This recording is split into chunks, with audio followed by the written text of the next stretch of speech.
أعوذ بالله من الشيطان الرجيم بسم الله الرحمن الرحيم.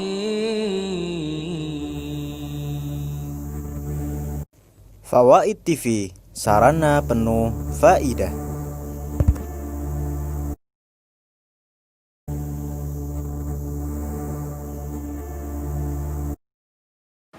Assalamualaikum warahmatullahi wabarakatuh.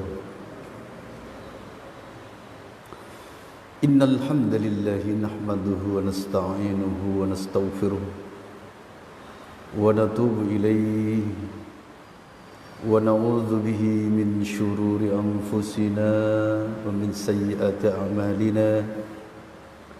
Man yahdihillahu fala mudilla lahu wa man yudlil fala hadiya lahu. Wa asyhadu an la ilaha illallah wahdahu la syarika lahu wa asyhadu anna Muhammadan abduhu wa rasuluh. Amma ba'd. Kita telah sampai pada surah Ar-Ra'd ayat 42 dengan tema Allah akan membalas setiap pelaku makar. Kita baca ayatnya secara bergantian. A'udzu billahi minasy syaithanir rajim. A'udzu billahi minasy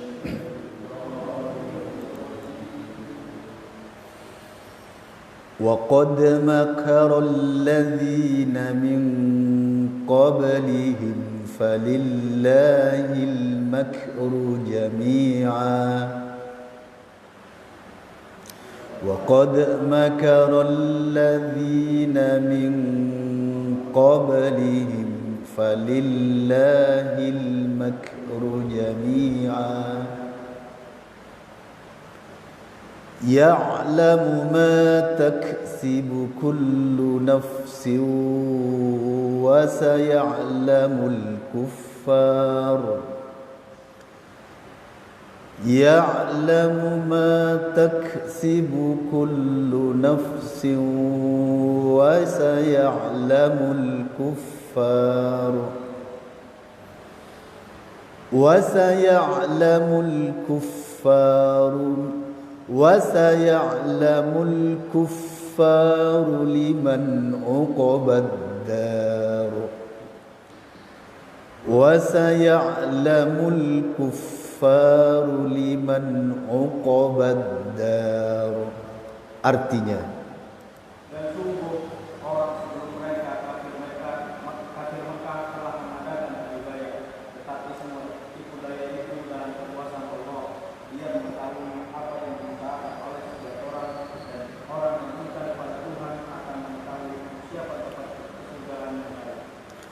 Allah berfirman, waqad makaral ladzina min qablihim, dan sungguh orang-orang kafir yang sebelum mereka, yakni kafir Mekah, telah mengadakan tipu daya. Falillahil makru jami'a, tetapi semua tipu daya itu adalah dalam kekuasaan Allah. Ya'lamu ma taksibu kullu nafsin, dia mengetahui apa yang diusahakan oleh setiap diri. Wa saya'lamul kuffaru liman uqbad dar, dan orang-orang kafir akan mengetahui untuk siapa tempat kesudahan yang baik itu. Pada ayat ini para jamaah, Allah Subhanahu wa taala menjelaskan tentang masalah makar.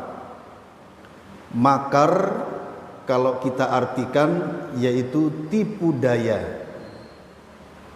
Di dalam Islam makar itu ada dua jenisnya. Ada makar baik, ada makar jahat. Makar baik yaitu setiap rencana-rencana yang baik dan benar.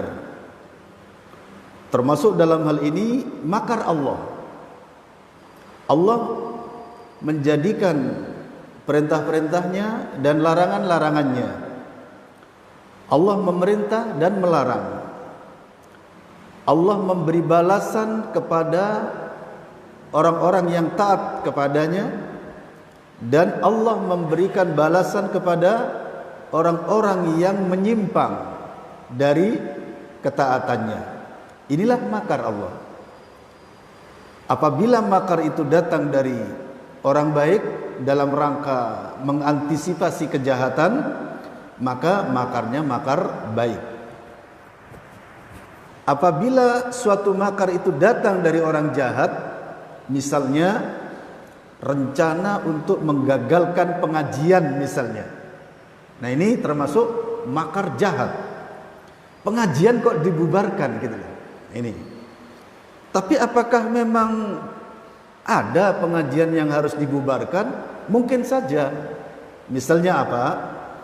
Pengajian yang diadakan oleh kaum takfiriyun, oleh orang-orang yang suka mengkafir-kafirkan orang misalnya, oleh orang yang suka memecah belah, oleh orang yang suka menjelek-jelekan pemerintah misalnya. Nah, ini kan wajar dibubarkan ya. Karena kajiannya kajian yang tidak baik. Ya, termasuk suka menajiskan orang lain, termasuk mengumbar kebencian misalnya. Ya. Termasuk pengajian-pengajian yang menjadikan suka mengkafir-kafirkan orang lain misalnya. Ya. Ini dibubarkan, ini wajar. Karena cuman permasalahannya sering para jamaah di negeri kita ini orang-orang yang baik, orang-orang yang dakwahnya benar kepada tauhid yang benar, kepada sunnah yang benar, kepada kemurnian Islam yang sesungguhnya, kepada ahlus sunnah wal jamaah yang sebenarnya, diteriakin dengan teriakan-teriakan yang jelek. Nah, inilah makar setan. Salah satu contoh saja para jamaah, selama ini kita sering dituding-tuding dengan ini loh suka mengkafir-kafirkan orang. Wallahi para jamaah, padahal dalil tentang larangan mengkafirkan orang itu ada pada kita.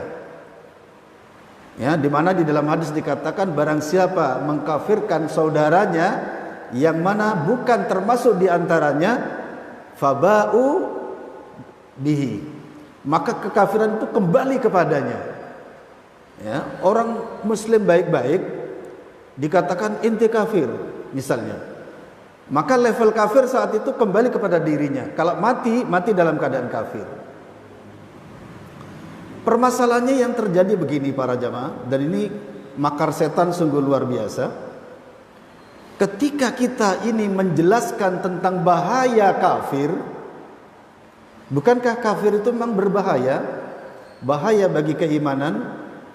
Nah, sering kita ini ketika menjelaskan tentang bahayanya kafir dan mengantisipasi umat jangan sampai kafir kepada Allah, padahal tidak nunjuk seseorang kafir, tidak, dari orang yang beriman maksudnya. Lantas setan menyuruh kepada orang-orang yang benci dengan dakwah kepada tauhid, langsung menuduh ini loh sok mengkafir-kafirkan orang. Kita akhirnya kaget, loh bukankah kita ini hanya menerangkan kaidah kafir? Ya, bukankah kafir itu kaidahnya dan bahayanya perlu diterangkan supaya umat ini selamat? Nah, di sini masalahnya. Akhirnya apa? Justru yang menerangkan tentang bahayanya kafir dituduh suka mengkafirkan. Contoh lain. Semua orang disyirik-syirikkan katanya, subhanallah. Ya, di Facebook itu saya sampai sibuk komentar itu. Dan sering posting tentang apa boleh kita mengkafir-kafirkan orang? Apa boleh kita mensyirik-syirikkan orang? Apa boleh kita membid'ah-bid'ahkan orang kepada orang yang bukan pelaku bid'ah? Tapi permasalahannya, kan memang wajib menerangkan tentang bahayanya kafir, wajib menerangkan tentang bahayanya syirik, kalau enggak masuk neraka, kan begitu. Wajib menerangkan tentang bahayanya bid'ah supaya ahlus sunnah menjadi tegak, kan wajib. Tapi akhirnya malah kemudian disemprotin, ini lo suka membid'ah-bid'ahkan orang. Ini hal yang aneh dan ini terjadi. Dan ini kalau saya lihat ini makar yang paling berbahaya. Makar setan yang paling berbahaya karena akan menjadikan orang itu akhirnya takut untuk menunjukkan akidahnya. Akhirnya banyak orang yang takut untuk berdakwah. Bahkan akhir-akhir ini kata kafir sangat disatroni, betul gak kira-kira? Kata kafir sangat disatroni sampai ada pelarangan baca surat Qul ya ayyuhal kafirun. Sampai pengajian-pengajian jangan nyebut kafir. Ya Allah, padahal antara iman dan kafir itu sudah merupakan pembicaraan agama. Di dalam Al-Qur'an itu hampir semua ayat menyangkut masalah bahayanya kafir. Bahayanya syirik, bahayanya berbuat hal baru dalam agama. Ini kalau saya melihat aneh sekali. Aneh, tapi jangan mundur gitu loh. Kenapa? Itu benar-benar makar daripada setan untuk menjadikan orang-orang yang beriman ini agar takut untuk mencela mereka. Wa makaru wa makarallah.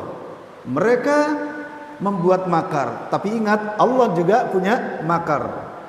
Wallahu khairul makirin, dan Allah adalah sebaik-baik pembuat makar, sebagaimana dalam surah Al-Anfal ayat 30. Kemudian silakan dibaca tafsirnya.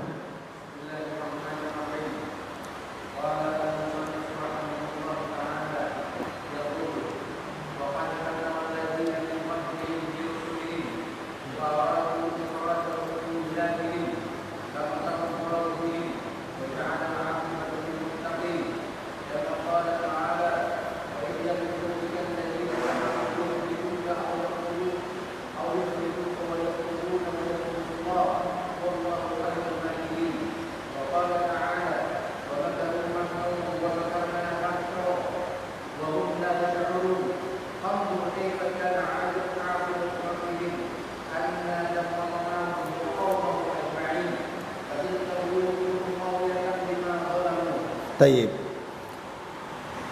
Yaqulu ta'ala, Allah Ta'ala berfirman, wa qad makara alladhina min qablihim, dan sungguh telah membuat tipu daya, telah melakukan tipu daya orang-orang sebelum mereka, birusulihim, terhadap rasul-rasul mereka, sebagaimana tipu daya yang terjadi kepada Nabi Nuh alaihissalam sampai 950 tahun. Ini sungguh luar biasa. Nabi Nuh berdakwah selama 950 tahun. Ada yang mengatakan cuma mendapat 10 orang, ada yang mengatakan cuma mendapat 70 orang, termasuk istri dan anaknya yang bernama Yam tidak beriman kepada Allah. Ada yang mengatakan Kan'an, ya, tapi kalau di Ibnu Katsir namanya Yam. Ibu dan anak tidak beriman. Subhanallah. Selama 950 tahun Nabi Nuh berdakwah. Ternyata orang dalam tidak beriman. Begitu juga makar yang terjadi pada Nabi Soleh alaihissalam dengan membunuh onta betinanya. Padahal sudah dikasih warning oleh Nabi Soleh bahwa Allah akan murka. Mereka kemudian malah menentang. Nabi Syuaib termasuk nabi yang sering didemo. Nabi yang banyak didemo masyarakatnya Nabi Syuaib. Suatu ketika mereka datang, wahai Syuaib, kalau memang Tuhanmu benar, suruh turunkan hujan batu dari langit. Masya Allah. Malam itu pula hujan batu turun. Mereka mati semuanya. kecuali yang beriman. Allah selamatkan yang beriman karena memang para jamaah, akibat kesudahan yang terbaik bagi orang yang beriman. Orang-orang kafir selalu berusaha untuk mencari makar, menumpas orang-orang yang beriman. Padahal Allah sudah berjanji, pasti kesudahan yang terbaik, kemenangan pasti ada orang yang beriman. Seperti kisah Nabi Nuh tadi misalnya, yang berakhir kemenangan ada pada Nabi Nuh. Kenapa? Mereka disiksa oleh Allah. Umatnya nabi-nabi, Nabi Hud juga demikian. Pada akhirnya orang-orang yang menentang mati semuanya. Nabi Ibrahim, musuh besarnya siapa? Raja Namrud yang mengaku diri sebagai Tuhan. Termasuk raja adik kuasa, Raja Namrud. Ada yang mengatakan raja dunia saat itu. Karena raja dunia itu ada 3 ya. Termasuk diantaranya. Ada yang mengatakan Raja Namrud. Musuh Nabi Ibrahim yang tak terkalahkan, seakan-akan tak terkalahkan, tetapi kemudian berakhir dengan kekalahan. Allah siksa mereka dan Nabi Ibrahim tetap hidup bersama orang-orang yang beriman. Demikian pula seterusnya sampai kepada Nabi Muhammad SAW. Peperangan demi peperangan terjadi, yang pada akhirnya Nabi Muhammad di atas dan memenangkan semua peperangan, sehingga agamanya sampai kepada kita saat ini. Wal aqibatu lil muttaqin, dalam Al-Quran dikatakan demikian. Kesudahan yang baik itu bagi siapa yang itu pasti. Sebesar apapun makar orang-orang kafir, maka Allah yang nanti akan bertindak. Seperti apa contohnya? Seperti ketika suatu kaum ditenggelamkan.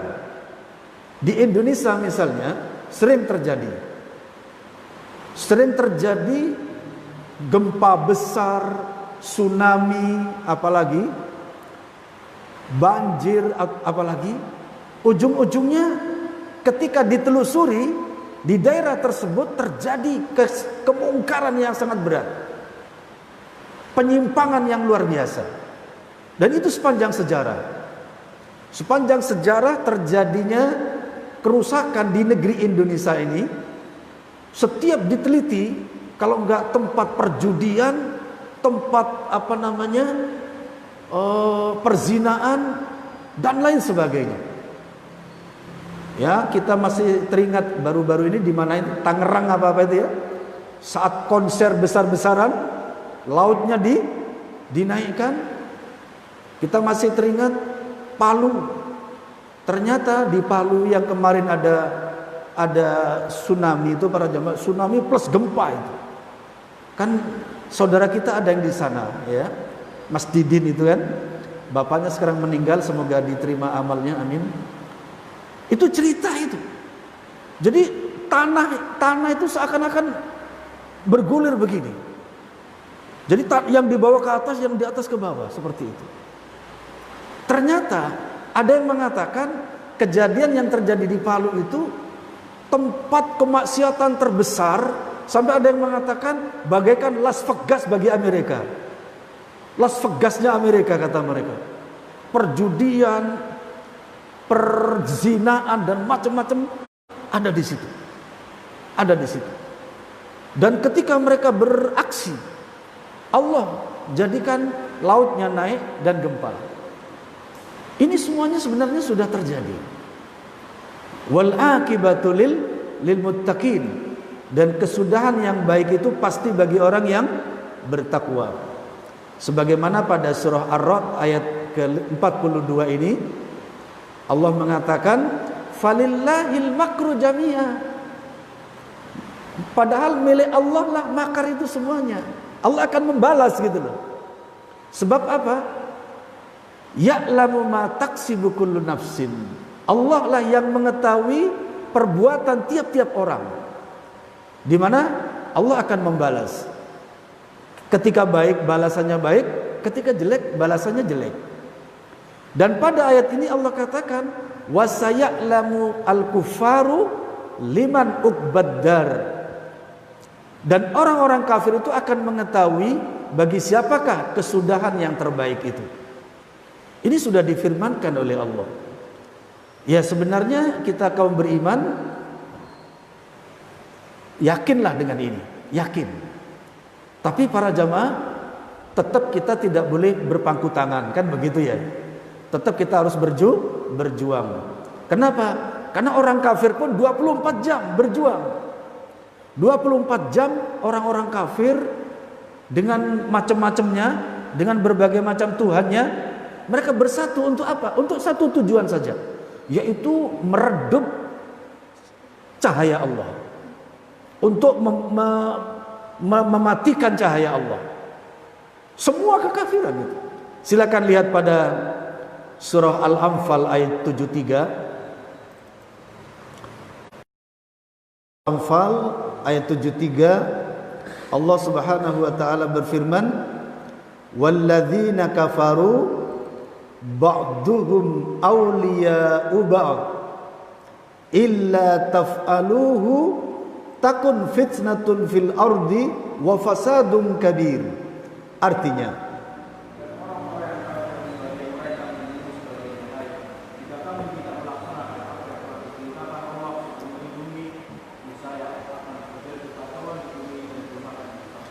surah Al-Anfal surah ke-8 ayat 73, Allah berfirman, "Walladzina kafaru," dan orang-orang kafir dengan segala jenis kekafirannya. Tuhan mereka berbeda-beda, keyakinan mereka, ideologi mereka berbeda-beda. Apa kata Allah? Ba'duhum awliya'u ba'd. Sebagian mereka menjadi pelindung bagi sebagian yang lain.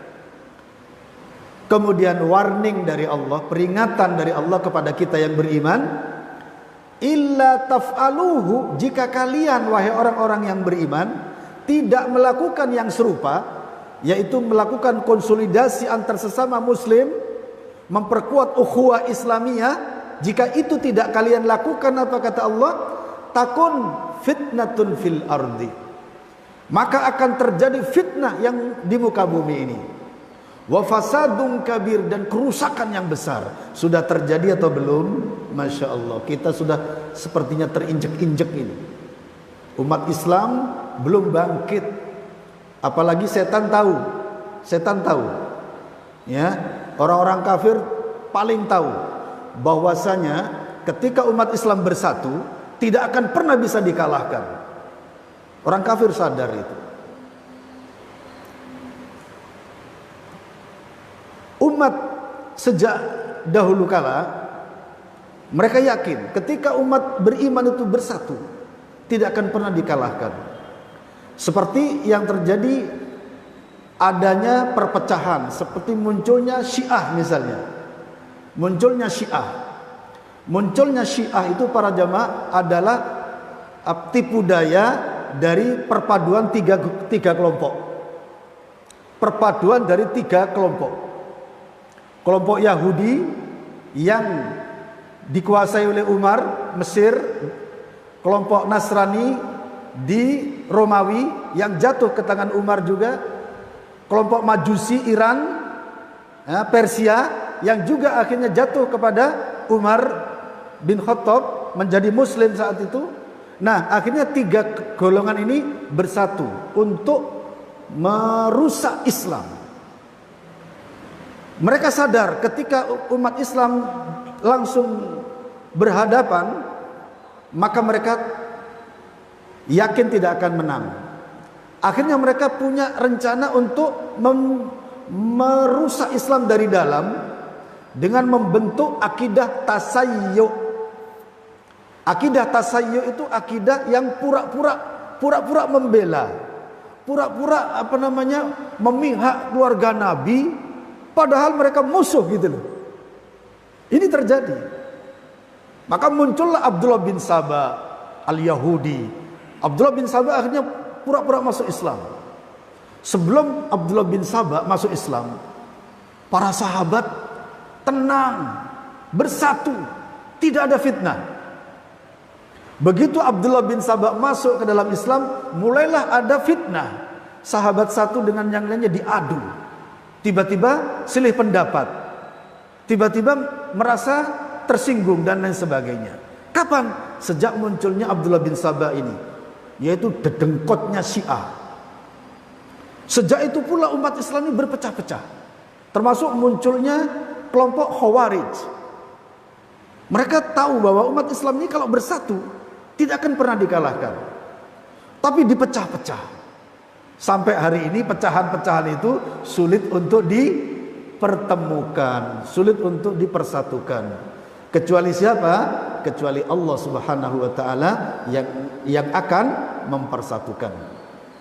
Makanya Nabi mengatakan umatku pecah menjadi berapa? 73 golongan. Satu yang masuk surga, yang lain masuk neraka. Nabi tidak menyebutkan siapa dari 72 golongan itu. Nabi hanya memberi isyarat, kalau kalian melihat perpecahan-perpecahan, penyimpangan-penyimpangan, segera kembali kepada sunnahku. Itu maksudnya. Maka Nabi mengatakan, man ya'ish minkum ba'di fasayara ikhtilafan katsira. Siapa yang antara kalian, ini kepada para sahabat itu, maka akan menemukan perpecahan yang banyak sekali. Lalu apa pesan Nabi? Fa'alaikum bisunnati. Maka tetaplah kamu kembali kepada sunnahku. Ini maksudnya. Nabi tidak menerangkan siapa-siapa perpecahan itu. Nabi hanya mengisyaratkan kalau itu terjadi, segera kembali kepada sunnahku. Karena itulah jalan yang selamat. Hadis itu pula para jamaah berlaku sekarang. Berlaku sekarang. Kita sebagai hamba Allah yang nanti harus bertanggung jawab di hadapan Allah, mempertanggungjawabkan agama yang diamanatkan oleh Allah kepada kita. Ketika kita sendiri melihat di depan mata kita perpecahan, yang satu mengatakan aku yang masuk surga, yang satunya mengatakan aku yang masuk surga, yang satunya mengatakan aku yang masuk surga, tapi masjidnya nggak sama, sholatnya nggak sama, doanya nggak sama. Maka pada saat itu isyarat hadis tadi, kembalilah kamu kepada sunnah Rasulullah Sallallahu Alaihi Wasallam. Ya sekarang ini para jamaah, terjadi sekarang ini. Selamatkan diri kita, itu maksudnya. Selamatkan diri kita, keluarga kita, kalau perlu masyarakat kita, agar jangan sampai masuk neraka gitu. Perpecahan sudah luar biasa sekarang. Bermunculan kelompok-kelompok, bikin kelompok sendiri-sendiri. Kemudian bangga, ini kami, ini kami. Loh, siapa yang paling benar di antaranya? Inilah sebenarnya isyaratnya kembali kepada Quran dan Sunnah atau Quran dan hadis. Kembali, jangan sia-siakan waktu, segera selamatkan diri. Nah, ini maksudnya. Ayat ini para jamaah, Al-Anfal ayat 73 ini ancaman. Tapi umat Islam nampaknya belum seberapa menoleh kepada Al-Anfal ayat 73 ini sampai hari ini. Masih sibuk dengan emosional masing-masing, betul nggak kira-kira? Nah ini Al-Anfal ayat 73 ini sampai hari ini belum ditoleh oleh umat Islam, belum. Dan belum pernah dibicarakan nampaknya di media massa sama sekali. Padahal ini penting ini. Peringatan Allah, Al-Anfal 73. Allah katakan orang kafir itu walaupun ideologinya beda, mereka saling bau-membau. Makanya Allah katakan jika kalian tidak melakukan yang serupa, akan terjadi fitnah dan kerusakan yang besar. Sudah terjadi. Kita sudah kena sekarang. Yang kita takutin, dan saya terus juga takut juga kalau nanti kita umat Islam di hadapan Allah dimintai pertanggungjawaban akan ayat ini. Ini yang kita takuti. Kalian sibuk dengan perpecahan. Kenapa? Ini yang kita takuti. Padahal ini perintah untuk bersatu. Umat Islam bersatu. Bersatulah di bawah naungan Quran dan hadis. Sebagaimana, jangan lupa yang ketiga, sebagaimana yang telah difahami oleh para salafus soleh. Siapa salafus soleh? Para sahabat. Kenapa para jamaah harus sahabat?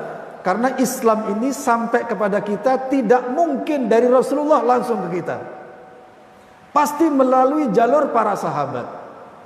Makanya ketika kebenaran itu adalah Quran sunnah atau hadis sebagaimana yang difahami oleh salafus soleh atau para sahabat. Kembali kepada tafsir, para rasul telah terjadi tipu daya kepada mereka. Bahkan wa aradu ikhrajahum min biladihim. Mereka menginginkan untuk mengusir para rasul itu dari negeri-negeri mereka, dan itu sudah terjadi. Nabi Muhammad diusir sampai terjadinya hijrah ke Habasyah, hijrah ke Madinah. Ini karena pengusiran, dan itu sudah terjadi. Famaqarallahu bihim, maka Allah kemudian membalas makar mereka. Wa ja'ala al-aqibata lil muttaqin, dan Allah menjadikan kesudahan yang baik bagi orang-orang yang bertakwa, sehingga agama Rasulullah kemudian tegak. Ya, Rasulullah wafat berhasil, successful. Para sahabat semuanya 100% komitmen kepada Nabi Sallallahu Alaihi Wasallam. Walau kemudian setelah itu terjadilah perubahan demi perubahan. Sebenarnya perubahan demi perubahan, gesekan-gesekan itu sebenarnya Allah memberi peluang kepada kita. Memberi peluang, berjuanglah. Berjuanglah, jangan diam, itu maksudnya. Allah datangkan tantangan-tantangan, rival-rival itu agar kita berjihad, berjuang, menegakkan akidah kita. Ini sebenarnya.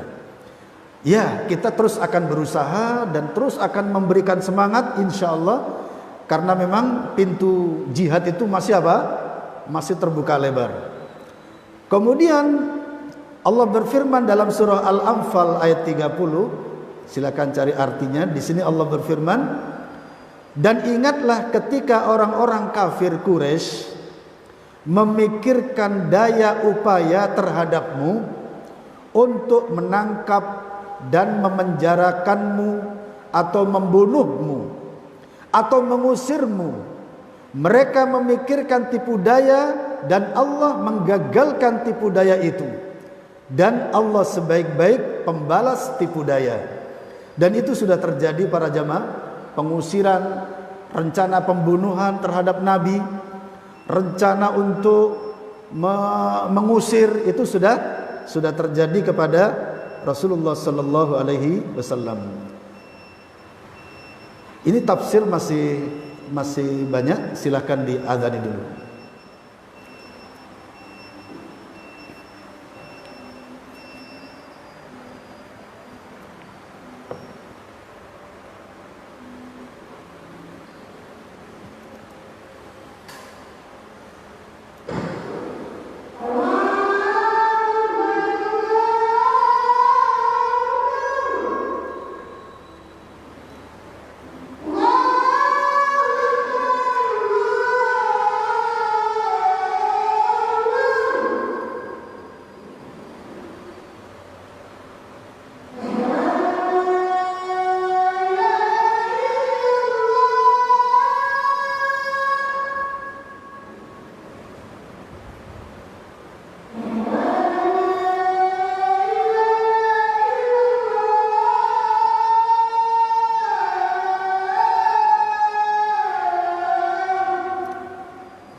Kita lanjutkan firman Allah pada surah An-Naml ayat 50 sampai ayat 52.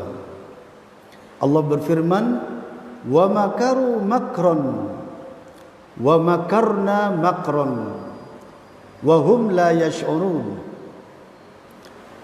Dan mereka pun merencanakan makar dengan sungguh-sungguh, dan kami merencanakan makar pula, wahum la yash'urun, sedangkan mereka tidak menyadari.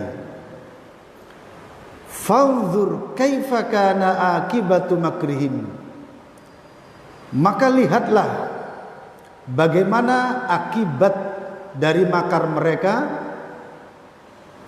Anna dammarnahum wa qaumahum ajmain, kami membinasakan mereka dan kaum mereka semuanya. Fatilka buyutuhum khawiyatun bima zalamu, maka itulah rumah-rumah mereka dalam keadaan runtuh disebabkan kezaliman mereka. Ini ayat menerangkan tentang bahwasanya makar-makar mereka terbalaskan, dan itu pasti. Artinya gini para jamaah, dan ini yang kita takuti dan jangan sampai kita termasuk di antara mereka. Hawa nafsu manusia itu benar-benar berat ketika tidak terdidik dengan didikan yang benar.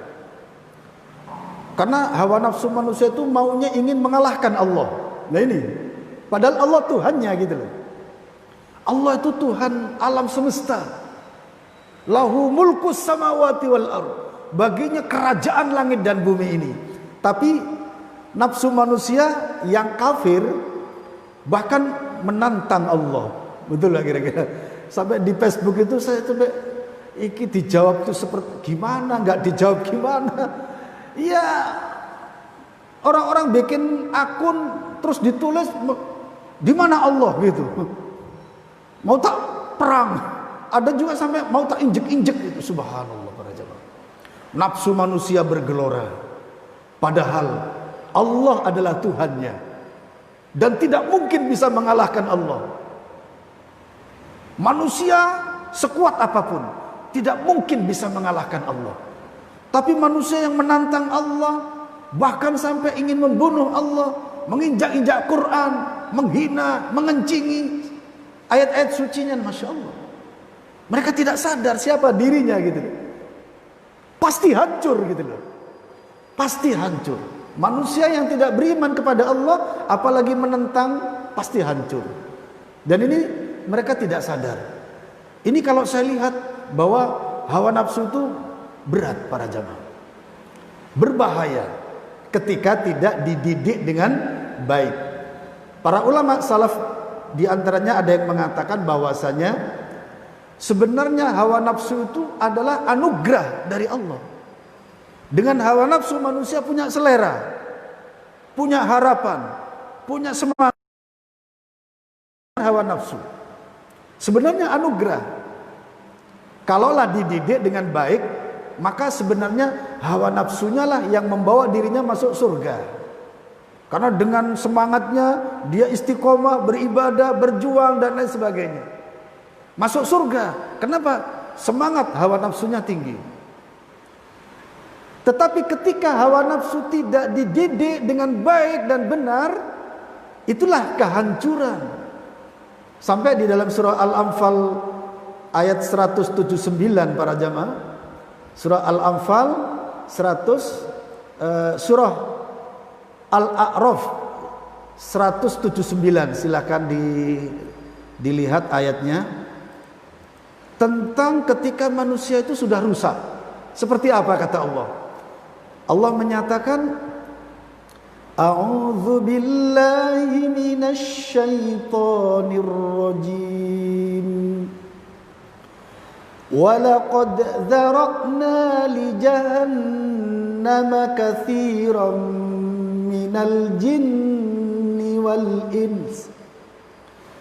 Lahum qulubun la yafqahuna biha walahum a'yunun la yubsiruna biha walahum adhanun la yasma'una biha ulaika kal an'ami bal hum adall ulaika humul ghafilun. Artinya,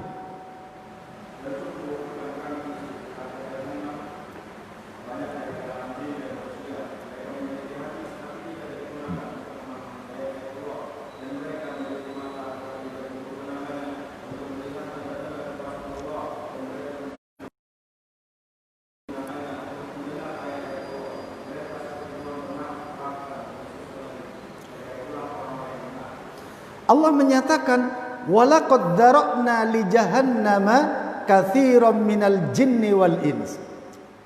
Dan sungguh telah kami jadikan jahanam itu bagi kebanyakan jin dan manusia. Siapa mereka? Lahum qulubun la yafqahuna biha. Mereka punya hati tapi tidak dipakai untuk memahami ayat-ayat Allah. Walahum a'yunun la yubsiruna biha. Mereka punya mata tapi tidak dipakai untuk memandang ayat-ayat Allah. Walahum adhanun la yasma'una biha. Mereka mempunyai telinga-telinga tapi tidak dipakai untuk mendengarkan ayat-ayat Allah. Apa kata Allah? Ulaika kal an'am. Mereka laksana binatang. Ini yang pertama. Yang kedua, balhum adallu. Bahkan mereka lebih sesat daripada binatang. Ulaika humul ghafilun. Mereka itulah orang-orang yang lalai. Berdasarkan ayat ini para jamaah, manusia kalau sudah tersesat, maka akan ada dua kemungkinan. Pertama, seperti binatang. Yang kedua, bahkan lebih sesat daripada binatang. Itulah manusia. Jadi hawa nafsu, ya. Pada diri manusia ada hawa nafsu. Ada seorang ulama salaf mengatakan, khalaqallahu al-malaikata ukulan bila sahwatin. Allah menciptakan para malaikat dengan akal sehat, tanpa. Makanya mereka terus taat kepada Allah. Wa khalaqa al-bahaima, dan Allah menciptakan binatang syahwatan bila ukulin, hawa nafsu saja tanpa akal. Jadi mereka makan, minum, kawin, serudukan, makan, minum, kawin. Ya itulah hewan, binatang. Hanya ada nafsu tanpa akal. Wa khalaqa ibna Adam, dan Allah menciptakan anak Adam, yakni manusia. Wa raqqaba fihi al-aqla was-sahwata, dan menumpang tindih, mencampur dalam satu tempat antara akal dan hawa nafsu. Itulah manusia. Pada diri manusia ada akal, ada hawa nafsu. Akalnya menang sehingga punya bijak. Kadang hawa nafsunya menang sehingga kayak anak kecil, kayak orang gila. Betul gak kira-kira? Itulah manusia. Lalu apa kata ulama salaf tadi? Faman ghalaba akluhu sahwatahu iltahaqa bil malaikah. Barang siapa yang hawa nafsunya lebih dominan daripada barang siapa yang akal sehatnya lebih dominan daripada hawa nafsunya, maka dia akan mencapai derajat malaikat. Karena dia taat, bijak, baik akhlaknya. Terus, waman ghalaba sahwatuhu aklahu iltahaqa bil bahaimi. Barang siapa yang hawa nafsunya lebih dominan daripada akal sehatnya, maka dia akan mencapai derajat hewani. Manusia kalau sudah hawa nafsunya besar para jamaah, masya Allah, ya, benar-benar seperti binatang. Semuanya mau dimakan, batu-batu dimakan, kuburan tua dimakan. Wallah para jamaah, ini milikku. Itu manusia. Ketika hawa nafsu dominan, bahaya. Sampai-sampai menantang Allah. Di mana Allah katanya? Orang kafir pun juga minta suruh turunkan siksa itu. Kita masih teringat para jamaah ketika rame-ramenya LGBT di negeri kita ini, ada tokoh liberal, seorang jin, tokohnya mengatakan yang intinya begini: kalau memang LGBT itu dosa, terlarang, kenapa tidak diturunkan siksa oleh Allah dari langit? Subhanallah. Ini diantara maknanya.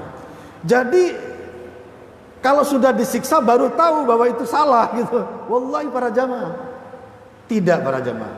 Dosa itu belum tentu disiksa di dunia, tetapi di akhirat pasti disalahkan. Nah, ini dosa.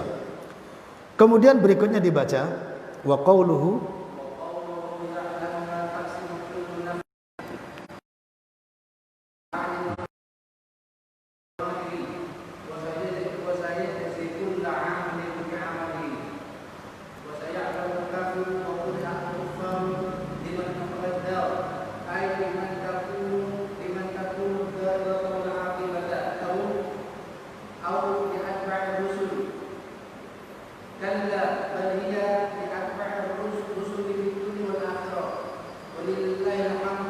Tayyib. Wa qawluhu, dan firman Allah, ya'lamu ma taksibu kullu nafsin. Ia Allah mengetahui segala apa yang dikerjakan oleh setiap jiwa. Ai innahu ta'ala, sesungguhnya Allah Ta'ala alimun bijami'is sarairi dhamairi, mengetahui seluruh yang tersimpan, semua yang dikerjakan oleh manusia, semua yang tersimpan di dalam hatinya diketahui oleh Allah. Wa sayujza kullu amilin bi amali, dan kelak setiap yang beramal itu akan dibalas dengan amalnya. In khairan fa khairun, jika baik balasannya baik, wa in syarran fa syarrun, jika jelek balasannya jelek. Wa in syarran fanadimu kullan nadami yauma la yanfa'uhumun nadamu, jika perbuatannya jelek maka mereka akan menyesal sejadi-jadinya pada saat penyesalan nanti tidak ada yang berguna. Ma'asyiral muslimin rahimani wa rahimakumullah, semua ini diketahui oleh Allah. Makanya hati-hati pikiran kita, ide kita, hati-hati. Kita punya pikiran, kita punya ide, harus diwaspadai. Ketika ide itu ide baik dan menyebabkan kita mendapatkan ampunan dari Allah, itu baik, silakan dilaksanakan. Ketika ide kita ternyata tipu daya yang jahat, misalnya seperti mempertanyakan tentang Allah, seperti ada penghinaan terhadap Quran misalnya, salah satu ayat, atau menghina salah satu dari sunnah Rasul yang ada dalam hatinya, dan dia setujui, dan ini berbahaya. Kapan para jamaah unek-unek pikiran, ide disiksa oleh Allah? Yaitu ketika ide tadi diikuti. Misalnya tentang bukan Rasul misalnya, terus diiyakan, ini kena itu.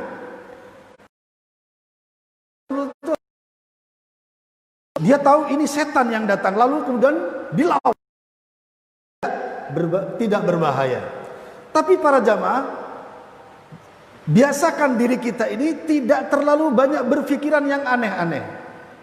Apalagi tentang Allah, apalagi tentang ayat-ayat Allah, apalagi tentang para nabi dan rasul, apalagi tentang orang-orang yang beriman. Jangan terlalu banyak berpikir tentang mereka. Apa yang kita khawatirkan? Yang kita khawatirkan adalah lalu kemudian setan datang mempropaganda kita supaya terus berkembang, supaya pikiran itu terus negatif, dan ini sangat berbahaya. Allah Maha mengetahui jami'us sarair, segala yang tersimpan di dalam hati, pikiran-pikiran kita dibaca oleh Allah. Para malaikat ditugaskan hanya untuk luarnya, sementara Allah mengetahui isi hatinya. Di dalam kitab Bidayatul Hidayah yang ditulis oleh Imam Al-Ghazali, di akhir kitab ada kisah tentang malaikat pembawa amal yang ingin melapor seorang hamba Allah Subhanahu wa taala. Maka ada yang mengetuk langit pertama saja sudah ditolak. Berarti amalnya level langit pertama saja nggak lolos. Maka kata malaikat yang pertama, pukulkan ke lehernya. Ada amal yang langit pertama setuju karena level pertama cocok. Level kedua ternyata gagal sehingga ditolak. Pukulkan ke lehernya, kata malaikat level langit yang kedua. Dan begitu seterusnya sampai ada amal seorang hamba, langit pertama sukses, kedua, ketiga sampai ketujuh sukses. Sehingga malaikat pertama sampai malaikat level ketujuh ikut mengantarkan menuju hadapan Allah Subhanahu wa taala. Ternyata begitu di hadapan Allah Subhanahu wa taala justru Allah murka dan mengatakan, yang mananya kalian hanya aku tugaskan untuk menyaksikan bagian luarnya, sedangkan aku yang mengetahui isi hatinya. Ini diantara maknanya. Apa kata Allah? Innahu lam yuridni innama arada ghairi. Dia itu dalam beribadah tidak menghendaki aku, tapi menghendaki selain aku. Pukulkan ke lehernya. Subhanallah para jamaah. Betapa sulitnya amal itu untuk nembus 7 langit. Apalagi sampai di hadapan Allah. Ada amal itu sudah di hadapan Allah. Kalau amal sudah di hadapan Allah para jamaah, kira-kira amalnya seperti apa? Mungkin lebih baik daripada sholat kita. Sedangkan sholat kita seperti apa? Dipikir sendiri. Sampai nembus langit pertama sampai ketujuh, ini luar biasa itu. Begitu di hadapan Allah ternyata ditolak. Saya kadang-kadang, ya Allah, lalu sholat saya, zikir saya seperti apa? Berat para jamaah. Jangan dianggap remeh ibadah itu. Mari kita pikirkan benar. Bagaimana subhanallah para jamaah, seumur hidup kita satu ibadah saja bisa berkenan sampai di hadapan Allah dan Allah menerimanya, selamat kita. Selamat kita para jemaah. Satu ibadah saja dari sekian tahun ibadah itu sampai bisa menembus ke hadapan Allah dan Allah menerima, sungguh luar biasa, selamat kita. Padahal hampir setiap sholat sambil mikiri dagangan, sambil mikiri siapa nanti yang juara 1. Wallahi, apalagi yang suka sepak bola, hati-hati itu.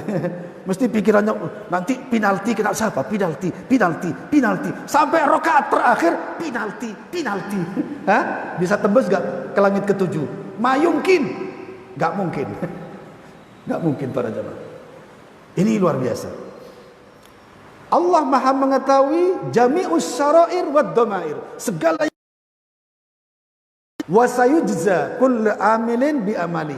Dan tiap-tiap yang beramal akan dibalas sesuai dengan wa saya'lamul kafiru, dan orang-orang kafir akan tahu.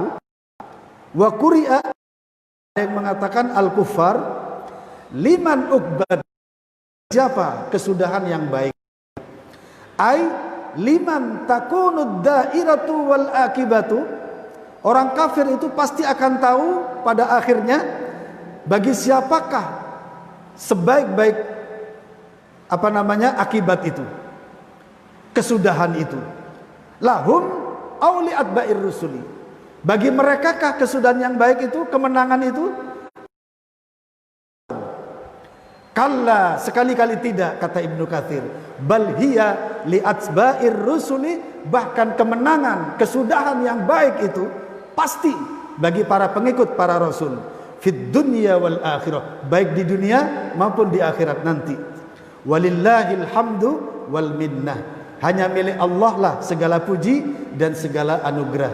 Semoga kita semuanya termasuk di antara yang diberi kekuatan iman kita, diberi keistiqomahan iman kita, sehingga kita menjadi hambanya yang terbaik. Amin ya rabbal alamin. Sampai di sini, mari kita tutup dengan doa kafaratul majlis. Subhanakallahumma wa bihamdika asyhadu an la ilaha illa anta astaghfiruka wa atubu ilaik. Assalamualaikum warahmatullahi wabarakatuh.